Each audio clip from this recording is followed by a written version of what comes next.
Salut, c'est Alex, j'espère que tu vas bien et que tu as passé de bonnes vacances. On commence très fort pour cette rentrée avec un add-on juste exceptionnel, une vraie révolution pour Blender avec plus d'un an et demi de développement, énormément d'argent qui ont été investis. Il s'agit de Population, un add-on qui va permettre de simuler des foules de personnes sur Blender en quelques clics. Vous allez pouvoir faire par exemple traverser des gens au passage piéton, leur faire faire du jogging, du sport, choisir des chemins que des foules ou des personnages vont pouvoir suivre, etc. Donc ça va vous permettre de faire des concerts, ça va vous permettre de faire énormément de choses. Donc je vous passe plein d'images à l'écran pour vous rendre compte un petit peu de ce qui est possible de faire, mais c'est vraiment une révolution sur Blender. C'est ultra simple en plus à utiliser. Donc, le réalisateur, il s'agit de B Productions, le même que la plupart des add-ons que je promouvois sur ma chaîne, tout simplement parce que c'est toujours très qualitatif. C'est un Français, c'est une personne avec qui je m'entends très bien et qui fait vraiment du super travail. Et donc, il a enfin sorti cet add-on qu'il a mis énormément de temps à développer. Pour le réaliser, il a travaillé avec un studio de motion capture français qui s'appelle Solid Anime. Ça a permis tout simplement de capturer sur des vraies personnes des mouvements pour ensuite en faire des animations dans Blender. Également, dans l'add-on, vous allez retrouver 48 personnages qui sont en fait photoscannés à partir de vraies personnes. Vous allez avoir les textures sur les personnages en 8K full PBR, c'est-à-dire que vous allez avoir toutes les maps nécessaires pour avoir quelque chose de réaliste avec des reflets, etc. sur les vêtements. Et vous allez même avoir le subsurface scattering pour les versions Full HD, c'est-à-dire que vous allez avoir la peau qui va laisser être traversée par la lumière, ce qui augmente énormément le réalisme. Donc tous les personnages, vous les avez disponibles en Full HD, mais également en low poly pour optimiser la performance, que vous avez des centaines de personnages qui sont affichés à l'écran. Donc là, on est sur la page de Blender Market. Donc comme tu peux le voir, tu as en ce moment 25% de réduction sur l'add-on. Donc ça fait pas mal économiser parce que c'est un add-on qui coûte quand même un petit peu. C'est normal vu tout l'investissement monétaire et tout le temps que ça a pris pour créer cet add-on. Je trouve que c'est même pas si cher que ça. Donc ça peut être très intéressant, mais tu as une version gratuite que je te conseille de tester dès à présent, comme ça tu vas pouvoir te rendre compte si c'est un produit qui est fait pour toi ou pas, si ça peut t'aider dans tes créations 3D. Donc on va descendre un petit peu et donc du coup tu vas retrouver à peu près tout ce que je t'ai montré précédemment, le motion capture, toutes les animations, les différentes catégories pour les personnages, donc sport, business, casual. Et tu vas retrouver également tous les modes, juste ici, que je vais te présenter ensuite en détail dans la vidéo. Tu vas avoir le mode classique, ça permet, comme son nom l'indique, de créer une foule de personnages. Donc tu vas pouvoir donner un maximum, un minimum, et ça va te créer plein de personnages à partir d'une liste que tu auras définie avec des animations différentes. Et tu vas pouvoir faire en sorte qu'ils ont des t-shirts de couleurs différentes, etc. pour qu'ils soient tous plus ou moins uniques. Ensuite, tu vas avoir le mode Follow Curve. Ça va permettre de dessiner une courbe et les personnages vont ensuite marcher sur cette courbe-là. Donc, tu vas pouvoir tracer des chemins. Tu vas avoir le mode Cluster qui va te permettre de créer des groupes de personnes qui vont parler entre eux, par exemple, échanger entre eux, etc. Le mode Grid qui va te permettre de créer une grille de personnages. Et le mode Stadium qui va te permettre, comme son nom l'indique, de placer des personnages, par exemple, sur des chaises, les faire s'asseoir pour les faire réagir, par exemple si tu fais un concert, un match, etc. Donc ensuite tu as la liste des 48 personnes qui ont été photo scannées et le détail entre toutes les versions, la version gratuite, la version light, pro et la version studio. Donc la version studio, c'est vraiment si vous êtes une équipe, si vous êtes une entreprise, si vous êtes plusieurs personnes, sinon ça ne vous intéresse pas. Et vous avez également une roadmap sur la suite des futures mises à jour qui seront bien sûr 100% gratuites si vous prenez la donne dès maintenant. Une fois que la donne aura atteint les 1200 ventes de la version Pro, il y aura 20 nouveaux personnes qui seront ajoutées.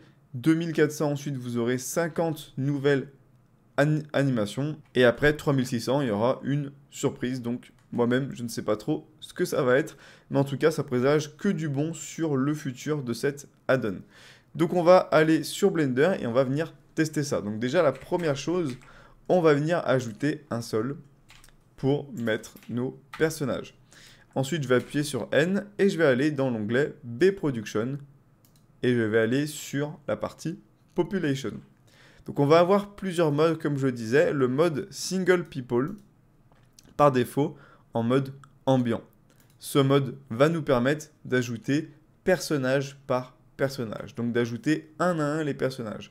On va pouvoir choisir le style, si on veut casual, donc c'est pour la vie de tous les jours. Donc on va ajouter par exemple cette personne, et le type d'animation. Donc là on est en mode communication, donc on va avoir plein d'animations de communication. On va avoir daily life, on va avoir dance, walk, working, run et sport. Moi, je vais me mettre sur Communication. On va prendre le premier. On va cliquer sur HD et on va faire Import.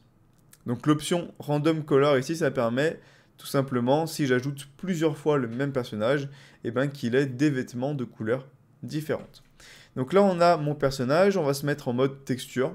Donc, ce n'est pas la qualité maximum, bien sûr. Je ne vais pas me mettre en mode rendu parce que ça va prendre pas mal de ressources. Mais voilà un petit peu ce que ça donne. C'est très quali au niveau des vêtements. C'est très réaliste. Donc franchement, ça va très très bien pour faire plein de personnes en arrière-plan qui vont se déplacer, etc. Pour visualiser l'animation, on appuie sur Play dans la timeline. Voilà, et comme on peut le voir, il va très légèrement bouger. C'est vraiment une animation très très simple. Ensuite, on va venir se tester un autre perso. Hop, donc par exemple, on va venir prendre Sport. On va prendre L. Et on va mettre par exemple Dance. Et on va ajouter. Et là, on a notre personnage qui va venir danser. Voilà. Donc c'est vraiment top. Donc ça, c'est le mode le plus classique, hein, le mode Single People ambiante. Maintenant, on va tester le mode Walk Run, toujours en Single People. On va prendre la même personne et on va aller dans Run et on va venir mettre cet anime. Et on va cliquer sur Import. Comme je suis en mode Walk Run, je vais avoir le stylo qui va s'afficher, qui va me permettre de tracer une courbe. Donc mettez bien une surface plane et ensuite vous allez pouvoir tracer une courbe où le personnage va pouvoir courir dessus et suivre le chemin. Et là maintenant, si j'appuie sur Play, on peut voir que j'ai bien mon personnage qui court et qui va suivre la courbe automatiquement. Donc ça, c'est vraiment génial. Ça permet vraiment de faire plein de choses et de gagner énormément de temps. Alors, je vais juste augmenter un petit peu ma timeline. On va venir se mettre sur 500. Comme ça, le personnage aura le temps d'aller jusqu'à la fin de la courbe. Quand il arrive à la fin, il va recommencer automatiquement au début de la courbe. Au niveau des options, donc si je resélectionne mon personnage et que j'appuie sur N et que je descends ici, on va avoir le seed qui va nous permettre d'avoir plusieurs positions aléatoires.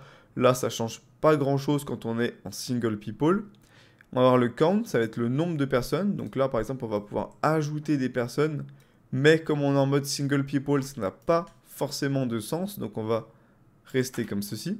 Et pareil pour toutes les autres options qui nous servira quand on sera en mode crowned. On va juste avoir le mode reverse qui va être intéressant. On va pouvoir faire l'inverse au niveau du sens de la courbe. Tout simplement. Donc voilà pour le mode Single People. Maintenant, le mode qui va nous intéresser le plus, c'est le mode Crowned. Là, on va retrouver le Classic Mode. Donc, je vais choisir déjà un sol. Donc, je vais sélectionner avec la pipette mon sol juste ici. Ensuite, je vais choisir plusieurs personnes. Donc, je vais prendre Casual. On va ajouter une première personne avec une animation très simple. On va ajouter une autre personne avec une autre animation, par exemple celle-ci. On va ajouter une autre personne avec encore une autre animation, par exemple celle-ci.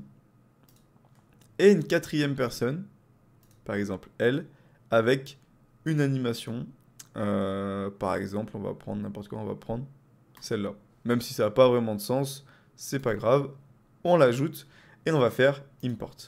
Donc là, on a notre full de personnages qui a été généré. Donc il faut bien noter que là, on est sur des modèles low poly parce que forcément, avec autant de personnages, ça va faire ramer le PC. Donc on est sur des low poly. Si je lance l'animation, on peut voir que tous les personnages sont animés. Et on va pouvoir en allant dans les paramètres ici, ajuster plusieurs choses. On va avoir le look target dans un premier temps. Je vais l'activer et on va ajouter un objet, par exemple un empty. Ça va permettre au personnage de suivre du regard un objet. Donc, par exemple, si je mets l'empty ici, que je sélectionne ensuite la foule et que je sélectionne le look object et que je prends mon empty, tous les personnages vont regarder dans la même direction. Donc en quoi c'est utile? Eh bien, ça peut être utile par exemple si vous faites un concert ou que vous voulez que les personnages regardent un sujet précis. Si je prends mon empty et que je le déplace, on peut voir que les personnages vont faire une rotation en fonction de l'objet.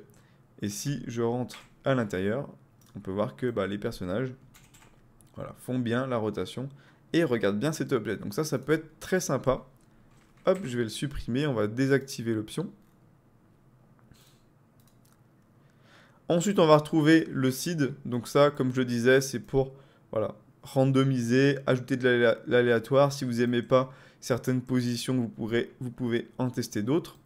Vous avez le random rotation, c'est-à-dire à quel point les personnages vont avoir une rotation de manière aléatoire. Donc ça, c'est très utile. Ça permet d'avoir des rotations qui sont toujours différentes sur les personnes pour que ce soit bien aléatoire, etc. Ensuite, on va avoir la densité max et la densité minimum. Donc en minimum, par exemple, si je mets 0.1 et qu'en maximum, je mets 0.3, on va se retrouver du coup avec beaucoup moins de personnes. Donc des endroits où ça sera plus dense, des endroits où ça sera moins dense. On peut également sélectionner le sol, l'agrandir avec S et ça ajoutera automatiquement des personnages sur la surface. Donc voilà pour ça. Maintenant, ce que je vais faire, c'est que je vais supprimer du coup tous les personnages. Moi, j'aime bien supprimer également les collections. On va tester le mode cluster. On va cliquer sur Import. Donc là, ça va créer justement des groupes de personnages qui vont échanger entre eux, entre guillemets. C'est-à-dire qu'ils vont toujours faire leur animation, mais ils seront juste regroupés en groupes plus distincts, on va dire. Voilà, donc comme on peut le constater, là par exemple on distingue un groupe, là on va distinguer un deuxième, un troisième, etc. Et on va avoir des paramètres ici pour ajuster la taille justement des groupes, pour ajuster la proximité également des groupes, etc. Ensuite on va avoir le mode Follow Curve, donc là on a 4 personnages qu'on a ajoutés tout à l'heure qui vont suivre justement la courbe. Alors on va juste changer les animations parce que on va ajouter des animations de personnages qui se déplacent. Donc on va supprimer tout ça. Et on va ajouter des personnages, par exemple business, en mode walk. Donc on va mettre une première marche sur lui. On va ajouter un deuxième, on va mettre une autre marche différente. On va ajouter un troisième, on va mettre encore une marche différente. On va ajouter par exemple celui-là, on va lui mettre une autre marche différente, par exemple avec le téléphone à la main. Et on va cliquer sur Import. Donc là, j'ai mon stylo et je vais pouvoir tracer un chemin. Et là, ça va me créer du coup plusieurs chemins pour pouvoir ajouter tous mes personnages. Et maintenant, on va repasser en mode objet. Et j'ai bien mes personnages qui vont marcher et se déplacer en suivant le chemin que j'ai tracé. Donc c'est vraiment super. C'est ça qui va nous permettre de faire par exemple des passages piétons, des personnes qui vont marcher dans les rues. Il y en a qui vont plus vite que d'autres, comme vous pouvez le constater, en fonction de l'animation. Donc c'est vraiment très sympa. Au niveau des options, pareil, on a le seed qu'on va pouvoir changer, le nombre de personnes. Donc on va pouvoir mettre très peu de personnes ou mettre par exemple beaucoup de personnes. Donc ça, on va pouvoir le choisir juste là. On va avoir également le Spline Spread Width. Donc ça va permettre de changer comment sont écartées les lignes entre elles. Si vous voulez des lignes très proches, des lignes très éloignées, on va dire. Et le Random Start, c'est-à-dire que chaque personnage ne démarre pas au même moment, ce qui permet de créer un décalage. Et donc si je mets ça à 0, on a toutes les personnes qui démarrent en même temps. Alors forcément, il y a celles qui ont des animations où c'est une marche rapide, donc elles vont aller plus vite. Sinon, globalement, elles démarrent en même temps. Donc le Random Start très important pour avoir des personnes qui sont pas du tout alignées et qui marchent pas au même moment. Et vous avez bien sûr le bouton reverse comme d'habitude.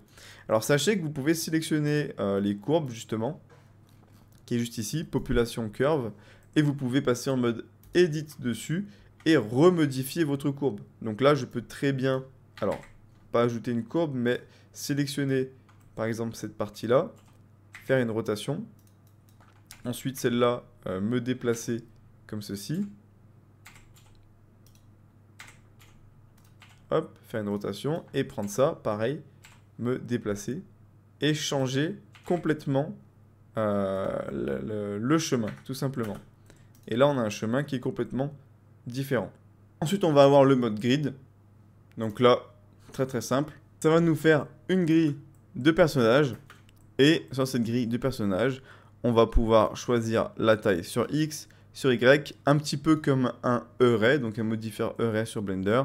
Le nombre de personnes sur X, le nombre de personnes sur Y, etc. Des rotations random, des décalages, etc. Et globalement, c'est pareil pour le mode Stadium. On va avoir les personnes qui vont être décalées, on va pouvoir gérer ce décalage, choisir également un objet si on veut par exemple les asseoir sur des chaises pour les mettre tout simplement sur les estrades, etc. Donc voilà pour cette vidéo sur Population. N'hésitez pas à aller sur le premier lien en description si vous voulez télécharger l'add-on. N'oubliez pas que vous avez 25% de réduction en ce moment avec le coupon Summer Sale 25. Donc ça fait une belle promotion sur l'add-on. Et si jamais vous hésitez, n'hésitez surtout pas à tester la version gratuite afin de voir par vous-même sur Blender. Donc voilà, c'était Alex. J'espère que la vidéo vous aura plu et puis je vous dis à très bientôt. Ciao!